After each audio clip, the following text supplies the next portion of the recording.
djevojčice i čao dječaci. Dobrodošli u našu malu školu. Ja se zovem Nina. Sigurno ste radoznali o čemu ćemo danas učiti. Zar ne? Ukusno i fino, a na sve to zdravo. Pa krenimo. Draga djeco, danas ćemo učiti o voću. Ovo je jabuka. Moja mama voli jabuku. A ovo je, drugari, kruška. Moj brat Haris voli krušku. A ovo je banana. I moj tata najviše voli banane. Pitate me šta ja volim. Dobro, reći ću vam. Ja volim jagode. Ovo su jagode. Ekipa, ponovimo sada zajedno. Jabuka, kruška, banana, jagoda. Drugari, sve ovo je voće. A voće je jako zdravo i puno je vitamina. A tek ukusno. Bravo, drugari, skupili smo naše današnje voće.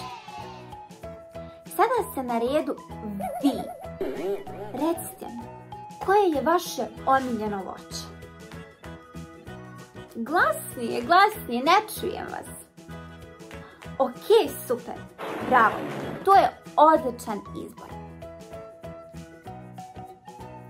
Idemo sada nacrtati vaše omiljeno voće. Spremni?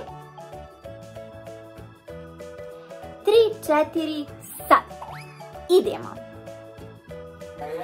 Kako lijepo. Ma vi ste pravi crtači. Ako možete još samo malo podići gore. Malo. To je to. Odlično. Bravo, drugari. A recite vi meni sada, volite li vi piti sok?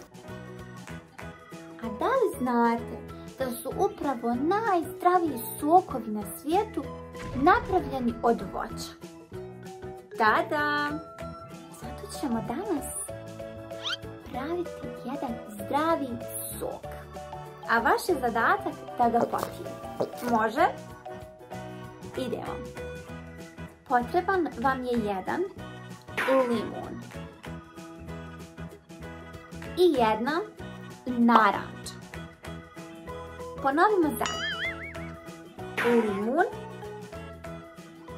i naranča. Također, potrebna vam je jedna čaša. Evo je. Sada ćemo napraviti jedan zdravi sok. Bravo, drugari! Skupa smo napravili zdravi sok. Draga djeco, uživajte u ovim divnim proljetnim danima. Uživajte u vašim zdravim sokovima. Do narednog viđenja. Cheers!